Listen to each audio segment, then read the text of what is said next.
अस्सलाम वालेकुम viewers, I am Hina Mahjabeen. I hope you all will be fine. हम study कर रहे हैं MGT 201 फाइनेंशियल मैनेजमेंट का कोर्स, जिसका है module number 3 time value of money and topic number है 48 loan amortisation schedule part 1। But today's lecture start करने से पहले अगर आप मेरे चैनल पर न्यू हैं दैन प्लीज़ मेरे चैनल को सब्सक्राइब कर दें और बेल आइकन को क्लिक करना मत भूलेगा, ताकि अपकमिंग लेक्चर्स, डिफरेंट असाइनमेंट्स, क्विज़ेज़ और पेपर्स के नोटिफिकेशंस आप तक पहुंच जाएं। लाइक भी कीजिएगा, शेयर भी कीजिएगा। Okay जी, let's start from today's lecture, that is about loan amortization schedule part number 1। Previous lecture में हमने ये टॉपिक स्टार्ट किया था और इसमें क्या था, हम अमाउंट ऑफ इंस्टॉलमेंट, इसमें ये प्रोसेस, इस प्रोसेस में हम क्या करते हैं, जैसे एनिटीज़ की बात की थी, एक पैटर्न होता है, आप इक्वल अमाउंट को इक्वल टाइम पीरियड यानी रेगुलर टाइम पीरियड में पे करते हो।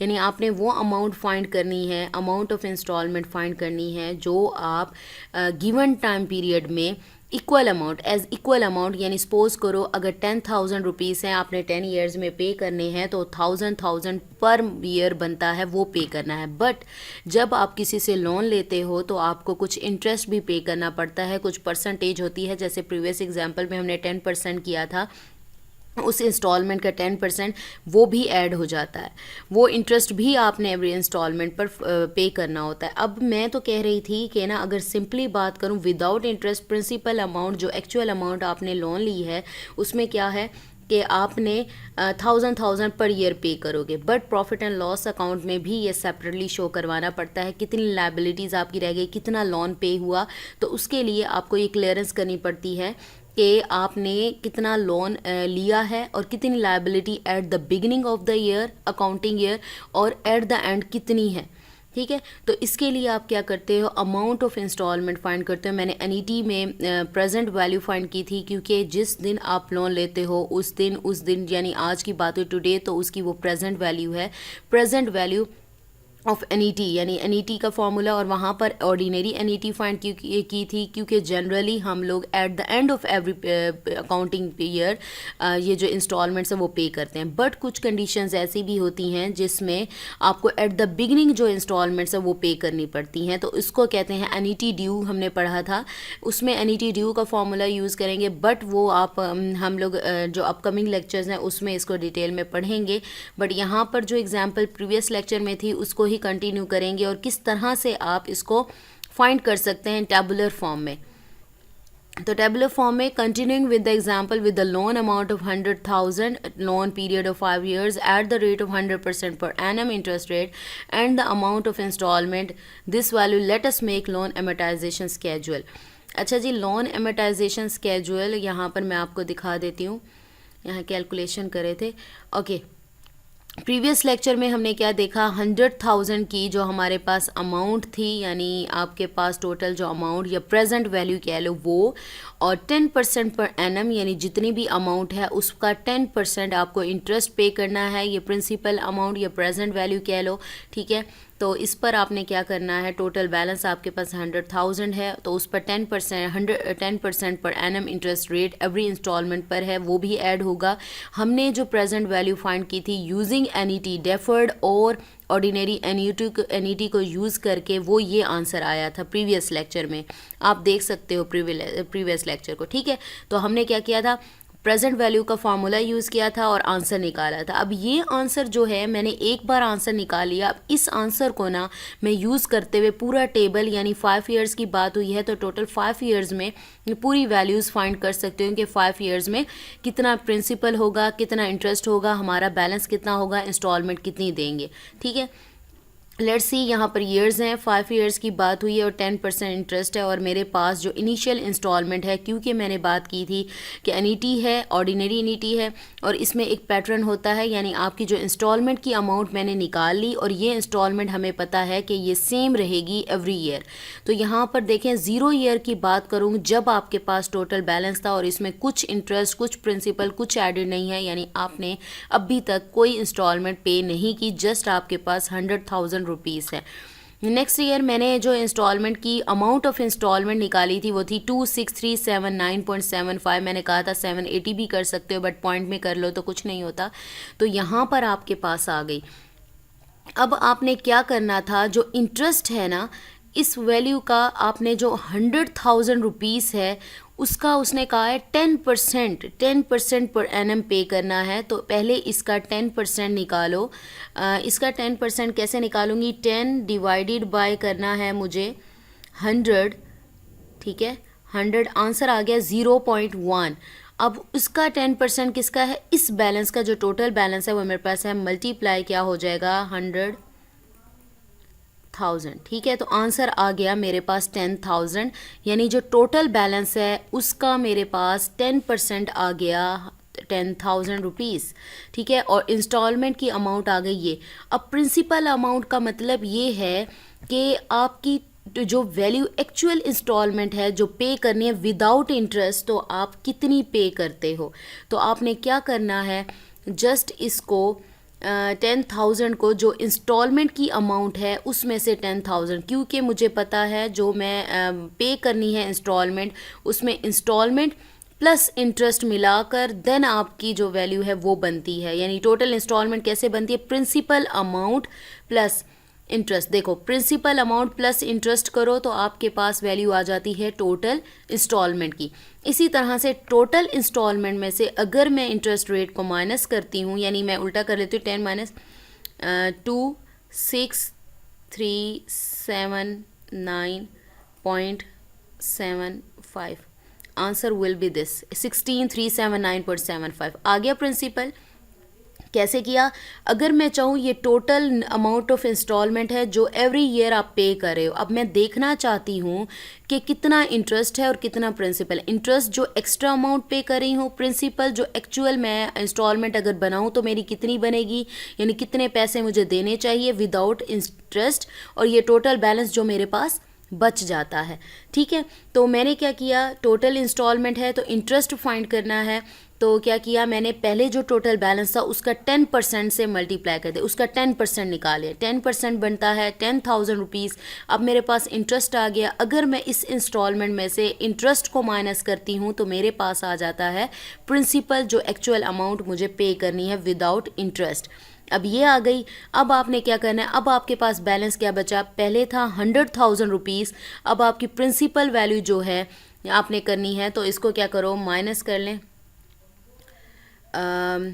आपके पास 100,000 माइनस कर लो 16,379.75, आंसर विल बी 83,620.25। ये आपके पास बैलेंस आ गया, यानी आपका इतना बैलेंस रह गया, ठीक है। सिमिलरली सेम अमाउंट रहेगी इंस्टॉलमेंट की सेम अमाउंट रहेगी। अब पहले मेरा था 100,000, तो मैंने उसका इंटरेस्ट रेट निकाला था 10%, तो मेरे पास ये आया था। अब मेरे पास बैलेंस है ये, अब इसका 10% कैसे निकाल, इसी तरह से आप क्या निकाल सकते हो, इसका 10% निकाल सकते हो, 10 डिवाइडेड बाय 100 करें आप, ठीक है। तो आंसर आ जाएगा 0.1, और इसको मल्टीप्लाई कर दें 83620.25, 83620.5 करें तो आपके पास देख लें आंसर आता है 8362.05, 0.25 है, आप इसको राउंड ऑफ कर लो तो ये 3 बन जाएगा आपके पास, ठीक है। ये आ गया आपके पास। अब आपके पास आ गया इंस्टॉलमेंट भी आ गई, इंटरेस्ट भी आप लोगों के पास आ गया। अच्छा जी, आपके पास ये इंटरेस्ट आ गया, इंस्टॉलमेंट आ गई। मैंने आपसे कहा कि प्रिंसिपल अमाउंट कैसे आप फाइंड कर सकते हो, जो इंस्टॉलमेंट आप पे कर रहे हो उसमें आपको पता चल गया कि ये आपके पास इंटरेस्ट है जो एक्स्ट्रा पे किया जा रहा है। अब मैंने प्रिंसिपल निकालना है, यानी मेरी एक्चुअल अमाउंट ओरिजिनल जो इंस्टॉलमेंट है वो क्या होगी। तो मैं क्या करती हूँ कि टोटल इंस्टॉलमेंट की अमाउंट है उसमें से इसको माइनस कर देती हूँ। तो मेरे पास राइट की मैं अगेन राइट नहीं करूँगी, जस्ट मैं इस वैल्यू को माइनस कर देती हूँ, ये माइनस 26,379.75, आंसर इज़ क्या आ गया 18,017.72, यानी आपके पास आंसर आ गया। आप देख सकते हो ये आ गया, यानी मेरे पास प्रिंसिपल अमाउंट आ गई। अगर मैं उल्टा चलूँ ना, तो मैं प्रिंसिपल प्लस इंटरेस्ट इन दोनों वैल्यूज़ को ऐड करूँ तो मेरे पास ये इंस्टॉलमेंट की अमाउंट आ जाती, ठीक है। अब यहाँ तक प्रिंसिपल तक आ गए। अब क्या करना है, आपके पास बैलेंस था प्रीवियस इतना, प्रिंसिपल है इतना, देन आप इन दोनों को माइनस करो 83620.25 माइनस कर दो जो आप प्रिंसिपल पे कर रहे हो 8017.72। आंसर देख लो 65602.53 आ गया। ये आ गया आपके पास। अगेन सेम इसी वे में आपने करना है। इंस्टॉलमेंट आपको गिवन है, इंटरेस्ट कैसे निकालोगे, 10% वैल्यू निकालो, 10 डिवाइडेड बाय 100 आंसर ये, उसे मल्टीप्लाई कर दो, यानी इस बैलेंस का जो आपके पास अब बैलेंस आया है उसका 10% लेना है, तो 10% मल्टीप्लाई 65602.53। ठीक है, 65602.53 answer will B, you can see 6560.25 answer आया। अब आपने क्या करना है, प्रिंसिपल अमाउंट निकालनी है, तो उसे जो एक्चुअल इंस्टॉलमेंट है उसमें से माइनस कर दो। मैं ज़रा, मेरे पास राइट किया है, अदरवाइज़ ये बड़ी वैल्यू है, इसमें से इसको माइनस करेंगे, बट मेरे पास रिटर्न है तो मैं माइनस इग्नोर कर दूंगी। -26,379.75 answer will be equal to 19819.49 या 7 को ज़ीरो कर दो तो भी 49 क्या हो जाएगा, 50 हो जाएगा आपके पास। ये आ गया, प्रिंसिपल आ गया। अब आपने टोटल बैलेंस फाइंड करना है, तो बैलेंस के लिए क्या करेंगे, जो प्रीवियस बैलेंस था उसमें से जो प्रिंसिपल अमाउंट आई है तो आपने क्या करना है, उसे माइनस कर देना। 6560.53 माइनस हमारे पास क्या आंसर आया है, ये आया था, सॉरी 65, ये आपके पास मैंने अगेन इसको कर लिया 65602.53, ये है आपके पास अमाउंट। उसे क्या करना है, माइनस कर देना है इस अमाउंट में से 19819.50। Answer will be equal to 45, ये देख लो 783.03। सेम इसी वे में आप इसको करते हैं। अब अगर मैं देखूं तो इंस्टॉलमेंट की जो अमाउंट है वो सेम है, इंटरेस्ट की अमाउंट है देखो कम होती जा रही है, ठीक है, तो ये डिक्रीज़ हो रहा है। अब इसी तरह से प्रिंसिपल अमाउंट है वो आपकी बढ़ती जा रही है, यानी आपके बैलेंस में इसको इंक्रीज़ होती जा रही है, यानी ये आपकी देखो 163 है, 180 है, 198 है, 218 है, 239 है, ठीक है। प्रिंसिपल अमाउंट इंक्रीज़ होती है, यानी ये आपने पे करना है और बैलेंस आपका एंड में जाकर ज़ीरो हो जाएगा।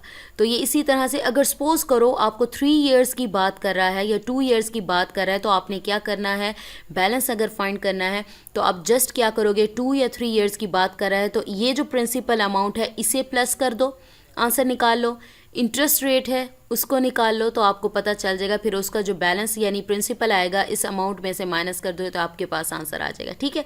तो या 4 इयर्स की बात कर रहा है तो ये जो इंटरेस्ट वाली जगह है इसे ऐड कर लो, आपके पास आंसर निकल आएगा, इंटरेस्ट टोटल निकल आएगा 4 इयर्स के लिए। प्रिंसिपल अमाउंट ऐसे ही जहाँ तक 4 तक आप ऐड करके प्रिंसिपल अमाउंट निकाल सकते हो, बैलेंस ऐड करके निकाल सकते हो, ठीक है। ये सारा आपके पास आ जाएगा, यानी 4 इयर्स में या 3 इयर्स में या 2 ईयर की बात करूँ तो 2 ईयर के इंस्टॉलमेंट या इंटरेस्ट कितना होगा, इन दोनों को ऐड कर दो, 2 इयर्स का इंटरेस्ट निकल आएगा, प्रिंसिपल को ऐड कर दो, यहाँ प्रिंसिपल 2 इयर्स का निकल आएगा, बैलेंस को कर दो, ये आपके पास निकल आएगा, ये टोटल बैलेंस कितना है, ठीक है।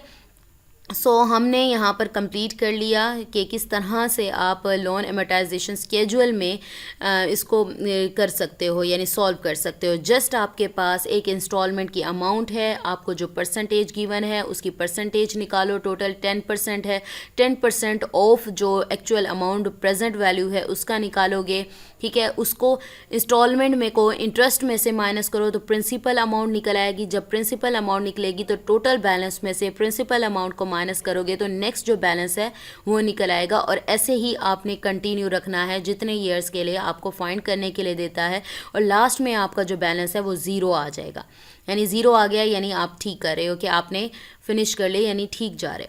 सो we have completed our today's lecture. मुझे अपनी दुआ में याद रखिएगा, अपना ख्याल रखिएगा, टेक केयर, अल्लाह हाफिज़।